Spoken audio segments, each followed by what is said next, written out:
Hi, everybody. It's me.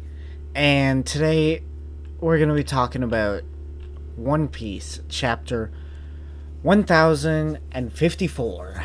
Now, obviously, there has been a resurgence in a certain debate in the One Piece community about Yonko versus Admirals.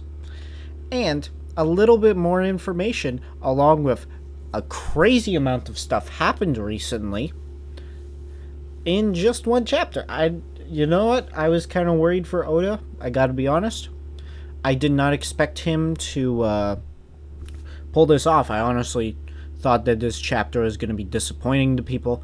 But honestly, after reading this, I do not understand if people are disappointed in this chapter whatsoever. It is bombastic and crazy, like nothing I've seen before. Maybe it just might be the 1 month thing. I'm craving a little bit of new One Piece, but obviously you all are too. So, let's start off. So, we open with Green Bull. He's on his way to, fight. And so the scabbards, I don't know if they sense it or they see him, but they clearly point. It seems, my guess is observation haki, but then that makes no sense because why isn't like Sanji and Luffy there?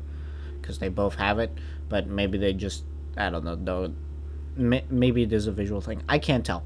But anywho, they all go to confront Green Bull, and at first we have whatever is left of the 9 scabbards minus Kinemon because he's too busy, enjoying life after, beating an emperor. So we have Cat, Dog, Denjiro, Shinobu, Raizo, and Karumatsu. So not exactly the heavy-hitting lineup, but what can you do? So then Green Bull turns into a forest. We find out it's the forest fruit, and it's a Logia fruit.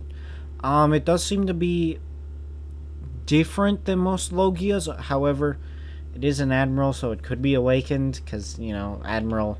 Although, granted, we didn't even know this guy existed until post-time skip.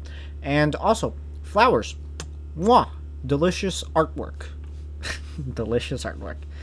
Anywho, so they all start fighting, and they're... I don't know. This doesn't really seem like anything too crazy. Like, the Admiral isn't getting pushed back, but he's not sending the scabbards flying away like no tomorrow. Until he gets, like... He does get knocked right down by Yamato, base Yamato. So I don't know. I'm not gonna comment too much on Yonko vs. Admiral right now, but he clearly gets pissed off at Yamato being Kaido's son, and gets really mad. Momonosuke tries to use blast breath. And then nothing happens, so we keep cutting, he keeps fighting, and then he gets tangled up, and we cut to Shanks. Now, Shanks went to Wano, and he says he hasn't been there since, they sent off Odin, and that, Momo and Hiyori must be grown up, and then we get a nice shot of him looking at Luffy like the proud father he is, because it's definitely not Dragon. And we have a little bit of a flashback to Shanks stealing the fruit. It doesn't really give us any indication that they know how impressive the fruit is. So it's nothing too wild. And then we keep getting a flashback about, obviously Shanks and Luffy. But then we find out that Shanks is not going to see Luffy right now. And he brings up, what's going on in his backyard, which I'm guessing is pretty crazy. They also do mention Bartolomeo burning down their flag, which I honestly thought that was never going to be brought up again, so color me impressed. And then he sits down with Ben Beckman, pours a drink, and says, "Hey, it's about time we go claim it. The One Piece." And it's like, what? What? Bro, we have literally never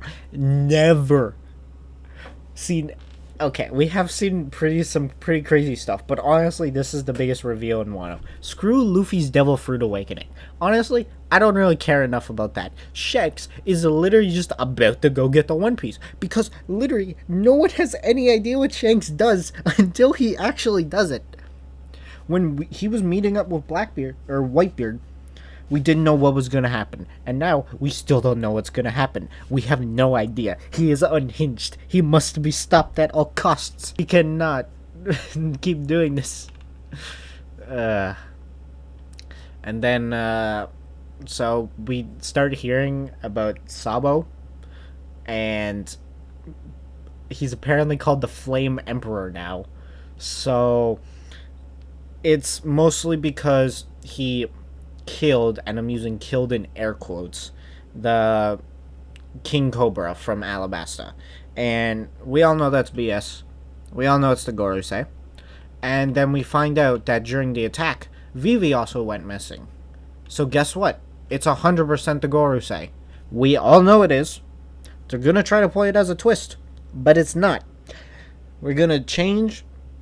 My guess is probably next chapter Vivi's gonna be locked in the dungeon, but apparently they did escape, so they were probably crying about, Sabo killing Cobra. I digress. So we know it's the Gorosei. Be excited for next chapter, and we hear about how it's probably in Chaos Alabasta right now. There was a murder or attempted murder of St. Charlos, which was probably bullshit. Gotta be honest, it was probably the Gorosei once again, because it's always the Gorosei. But anywho, we find out more, and then we see that it appears to be Log Town, and I necessarily don't know if this is Log Town, but it definitely looks like it. And there seems to be an uprising with a giant picture of Sabo. And Akainu starts preaching about how it's time for them to fire back at all points. So it's probably going to be a really hectic chapter. Now, Oda came back from a break. Everyone was anticipating what was going to happen. I didn't know what was going to happen. And guess what? I was super satisfied with it. There's so much stuff to speculate on and go crazy about and just learn. Just so much stuff to learn. And it's incredible. It is, simply put, incredible. Oda did a fantastic job once again. So after all that, we're just gonna... I'm just gonna put this out there. You know exactly what it is. Can you guess? Oh, right. How could I forget? Yeah, it's a 10 out of 10. I don't care what you say. Sure, there are probably flaws with it, but that flaw is so minor. The one flaw I have with this is when Shanks is talking to Ben Beckman. Since Ben Beckman is all white, he has white skin, white hair, and so it's mostly just pencil lines, so there's no dark coloration that helps define him except for the lines, and also a white background that's just overly white. But apart from that, which, let's face it, is like a third, it's not even a third of a page. It's maybe like, it's a sixth of the page. In this whole chapter, this 20-page chapter, 1/6 on one page, I disliked. That is such a minor nitpick that I honestly thought, damn, I am being picky today when I was reading it.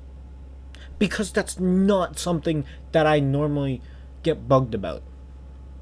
And that's because the rest of it was so damn good that one tiny hiccup stood out to me. It's like in a movie where, imagine the whole movie is a 10 out of 10, but there's just one scene which is like an 8 out of 10. Suddenly that stands out a lot more. Like, that's my biggest flaw with this chapter. Honestly, 100%. 10 out of 10. Read it again, because I'm going to. And guess what? I want to hear your opinions on it. Because honestly, if people don't like this chapter, I want to know why. Like, I want a full reason. Give me your full paragraph. This is the one time where if you put an entire paragraph in the comment section, I will read that whole thing. I guarantee, because I want to know your reasoning for liking or loving it, because this is insane. This month was like a drought, and then right after, this is the biggest, juiciest feast we've had of information. It is nuts. I am so shocked right now. But after all that, I would like to say, have a fantastic day, guys, and make sure to read more One Piece. I'll see you guys later. Bye.